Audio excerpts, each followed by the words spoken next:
G'day everyone, it's Zoe the Video Confidence Coach here, today with a very special sample for you. So today we're going to be listening to a sample of the Moxon Weighs In Podcast episode that we were on recently. So if you haven't heard of the Moxon Weighs In Podcast, it's a podcast run by Lena and Steve from the Training Room Geelong. Now I know it may seem like it's a gym, or it may sound from the outset of the title like it's a, gym, Muay Thai, boxing, it's all about physical fitness. But Lena and Steve run a brilliant business and they have a lot of experience and knowledge to give you and for you to implement into your own business. And we were lucky enough to be on their podcast recently. So now you're going to hear a little sample of what we had to talk about, and there's a lot more where that came from. Go check out the Giving You the Confidence to Put Yourself Out There episode featuring yours truly, Video Confidence Coach, on the Moxon Weighs In podcast feed on your podcaster of choice, or check out the Training Room Geelong website. And now we'll head to the title screen and you'll hear a little bit from Lena.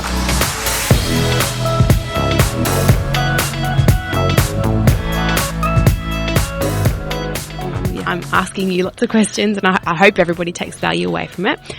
Let's use a gym as an example. Yeah. So that it benefits me today. Do you think keywords are more successful if we're talking about the result or the product? So gym as an example, I'm talking boxing is the product that we offer, but the result is weight loss fitness. Do you think if I was to go one way or the other, should my keywords be about result or product? It depends. I know it depends is my default way of answering questions, but usually when dealing with your specific customers, it depends on how they will search. So say, for example, it's a statistical trope that young men from the age of 18 to 24, for example, will probably search boxing over weight loss. Sure. Because they know that their ultimate gain is to, build muscle and become strong, but they know the way to do that is via boxing. But when you're talking to, say, a woman in her, late 40s who wants weight loss, she knows there's gyms around, but in regards to what she actually wants to achieve, she's probably going to be more goal-orientated than, say, a young man who's been like, all my friends are doing boxing and they're getting really tough. Okay, I'm going to do the same thing. And they're going to look for boxing. So it depends entirely on your ideal customer. And for those who are unaware, an ideal customer is the type of person that you aim to directly. It doesn't mean you ignore everyone else. It's just the type of person who's genuinely going to help, you are going to serve really well, who are probably going to buy your product outright most of the time, and being able to focus in on them and being able to say, okay, Daryl, probably not a great name, but Daryl is more likely to search for boxing because that he knows that's what he wants. He wants to achieve boxing. Of course, when he stumbles on boxing and stumbles on your gym and all the stuff that you guys provide, he might even, go on a tangent and want to try everything else.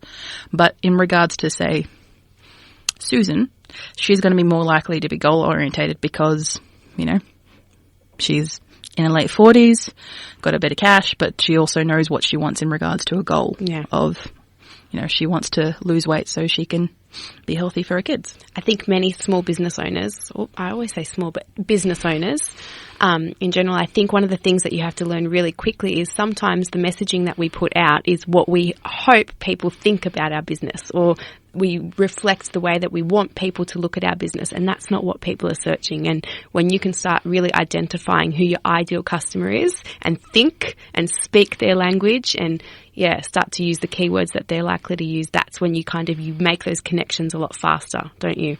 So, and definitely talk to people who are your ideal customer. Even just, if a friend of a friend, mother is your target market, then, say, I will buy you dinner if we can have a chat. People are going to be up for that if you pay for their food. Absolutely. Whenever Steve will say to me, oh, we got a new member today, someone new signed up, the first thing I say is, how did they find us? Not even like, oh, who, whatever, like how have they come to us, because I need that information to know what's working and what's not working.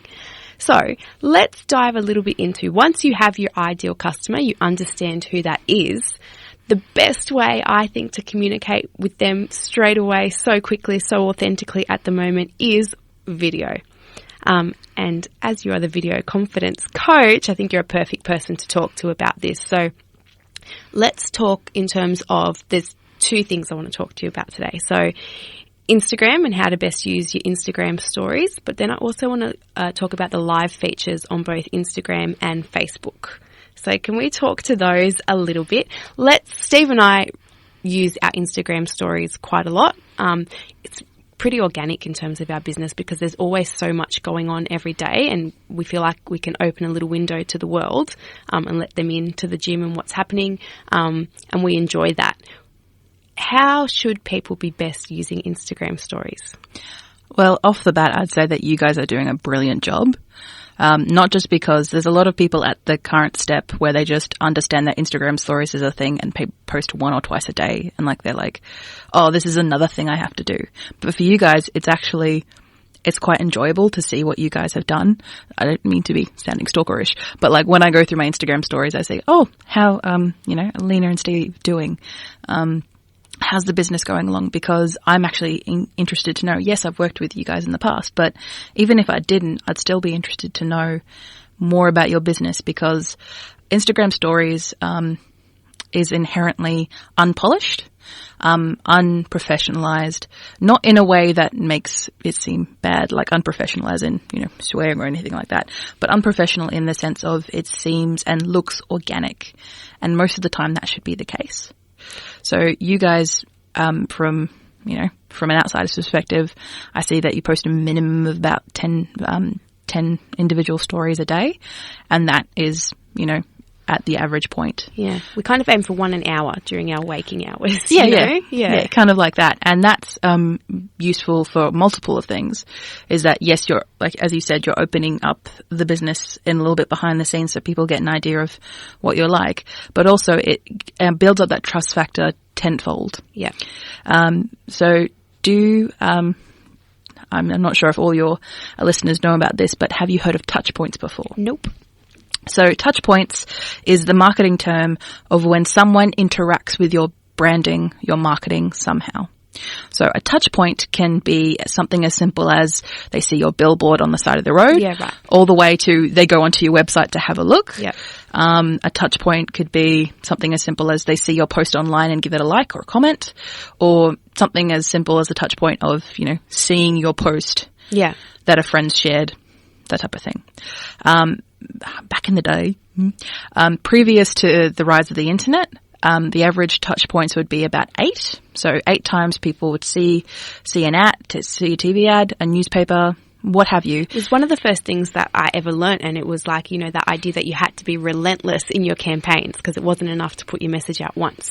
Yes. And then people have to see it on average about 8 times before they made a decision to purchase from you, or they built the trust enough to reliably understand what you serve and then make a purchase in the future. Yeah. And nowadays that has grown exponentially to a minimum of 14 touch points. And does that mean different touch points, or can that mean they've seen your story 14 times, Oh, no. If that was easy, if that was that easy, we would all be literally loving it. Over 14 different kind of 14 platforms, experiences, touch points they have to. So wow. 14 minimum, because of course there's different people for different things. Yeah. Not everyone's going to have 14 times seeing a brand and be like, oh yeah. But, so 14 times on different platforms, different methodologies. So we have to be doing more, basically. Yes, which I know as a... I love that so much. Can I tell you why? Because I'm still very You're like, old you say school. that, but I'm looking at you now and you look like, oh my God, there's more. No, I love it because I have very much embraced all the new kind of methods of marketing in terms of, online space, Instagram stories as an example, but I'm still very old school in a lot of the things I do. Like yesterday, I literally did a mailbox drop and had we put postcards with information in mailboxes and things because I kind of inherently understand that because there's so much more out there now, you have to stand out in lots of different ways and you have to fight even harder almost to be noticed. Oh, I love that you've said that because sometimes some of the things that I do, people go, what, you still do that? Why are you doing that? I still like email campaigns. I still there's lots of things that I still kind of, rely on to build our business. So you have just affirmed me in a way you don't understand. That's awesome.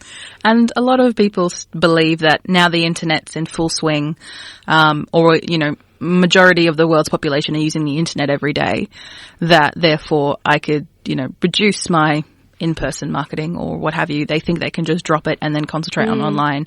Now, for some businesses that are, say, online shops or, you know, they cater to global audiences, that makes sense to work online.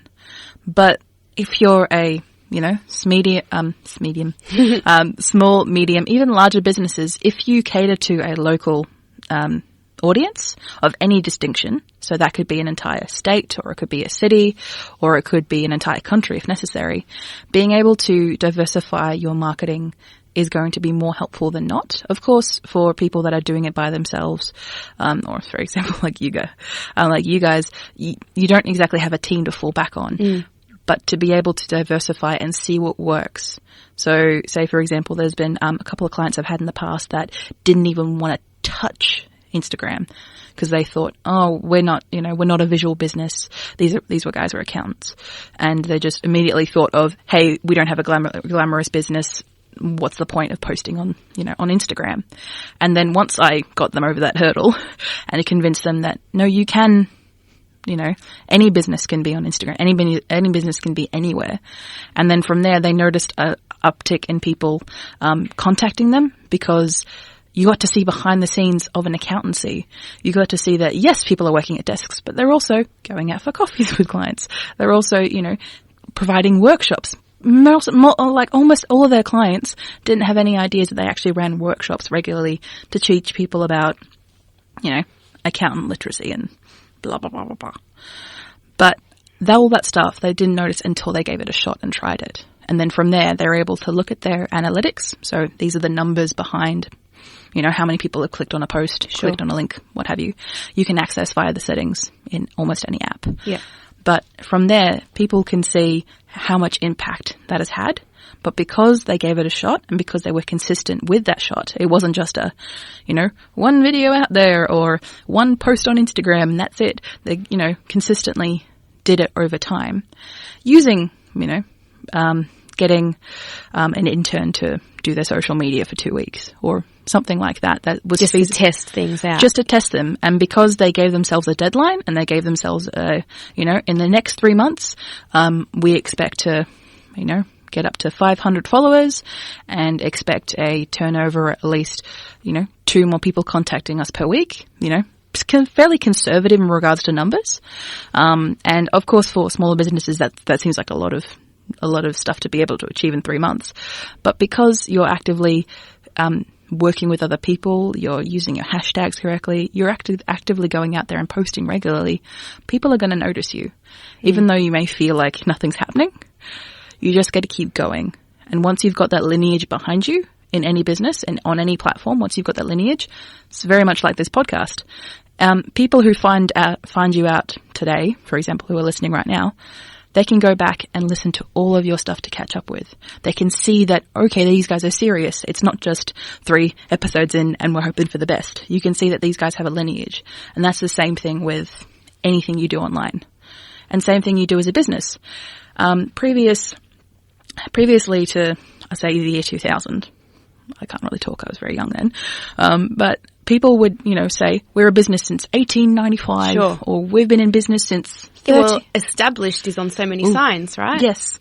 And of course, nowadays that doesn't really have the same effect because, yes, you could have been established in, you know, the year 1900, but unless as a business I care, why should I? And of course, I'm not saying to, you know, rip down your established things off a line. I'm not saying that. I'm just saying when people lead with that, or the people, or businesses on their bios lead with, you know, our business has been in business for 35 years. As a consumer, why should I care? So in 35 years. Do you think that's a bit psychological too? Because I feel like a lot of people we talk a lot in mental health space about letting go of our old narratives.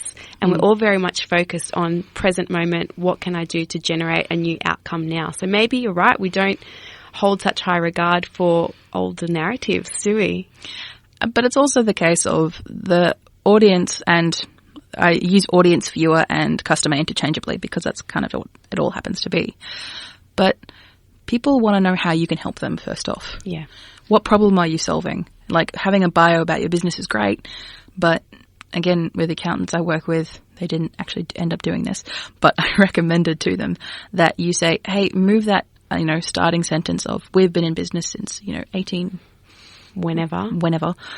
They're able to move that down and go straight to, we help people figure out accounting. We help, we serve the small business community of Australia. Whatever it is, being able to understand as a consumer. So if you've ever, come across a business online or saw an ad in the paper or saw something that piqued your interest enough for you to go and do your own research, that's more touch points along the way. That's going to be more beneficial to a small business than absolutely no traction at all. And being able to read a bit about a business and say, okay, these guys serve this type of person. I'm, for example, like with the gym, I'm not, for example, in my current state, I'm not in a situation to go to a gym, but I probably wouldn't do CrossFit. But I can understand people that do. And if I come across people that do CrossFit or who are interested in CrossFit, I'd send them your way because you've already gained my trust. And I've already, been able to see regularly into your business behind the scenes through all the work and marketing that you do. I can see as a bystander, yeah, these guys are legit. Yeah. I can highly recommend these guys, even though I haven't, used your service in particular. I can recommend someone who would be interested and get the most out of it. I think also Instagram has given everybody the opportunity to realise you have to get your message out really quickly. I love that there's the 15 seconds or 30 seconds, a full revolution of the recording thing? So 15 seconds. Right. So I love that it's 15 seconds and you can see it and it's kind of like get to the point. I love that. Like, there's no faffing around all the time, which I think, a lot of us may do, and you lose people's interest. You've got that first 15 seconds to capture them. It doesn't matter what you say afterwards. If they're not interested in that first slide of your story, if you don't capture your market there, they're gone. And so I love that because it really makes you think, what am I about to say? Why is it important? And how do I capture someone's interest straight away? And I think that kind of efficiency, it moves the needle forward in your business all the time, because I don't go on there just to be a talking head, because I don't want people to swipe past me and roll their eyes every time. I want every time that they see our little icon pop up to relate that to, okay, there's going to be something valuable or something that makes me feel good there or something that inspires me. So I love Instagram for that, because it really makes you consider, why am I opening my mouth to talk?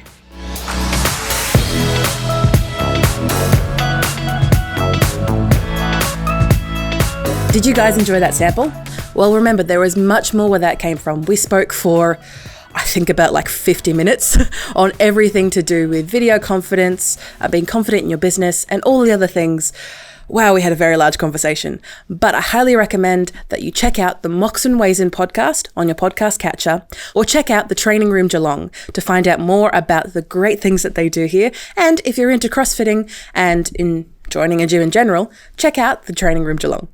All right, we'll leave you to it. Make sure you check out the Video Confidence Coach Facebook and Eventbrite for our upcoming workshops that we have for the rest of this year. And also, just so we can brag a little, we've got a lot of things coming up in the pipeline. So 2020 is definitely going to be the year that you're going to see a lot of Video Confidence Coach.